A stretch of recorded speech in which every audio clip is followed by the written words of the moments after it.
আল্লাহর ভয়ে জানা বাদ দিলা, আল্লাহর কাছেই চাইলা, ধৈর্য আল্লাহর জন্যই ধরলা, আশা আল্লাহর কাছেই করো, তিনি কি তোমাকে ফিরাবে?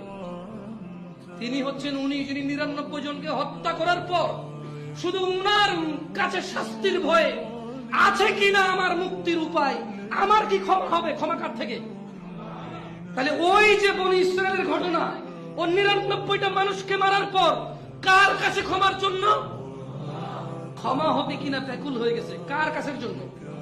আল্লাহ থেকে। ওকে যাদেরকে মেরে ফেলছে তাদের কাছের জন্য। ও তো টেনশন করতেছে যে আমাকে কি মাফ করবে কেউ, আল্লাহ কি আছে যে আমাকে মাফ করবে, বা আমার কি ক্ষমা হবে? 99টা মারার পর কি ক্ষমা পাবো আমি? আল্লাহ কি ওর জন্য জমিনকে কাছে করে দেয় না? এই মাটি তুমি এক চুল নাড়তে পারবা? এই জমিন তুমি এক চুল নাড়তে পারবা? ভাই আমার, তুমি কি বনি ইসরায়েলের ওই 99 জন হত্যাকারীর চাইতে তুমি থেকে খারাপ?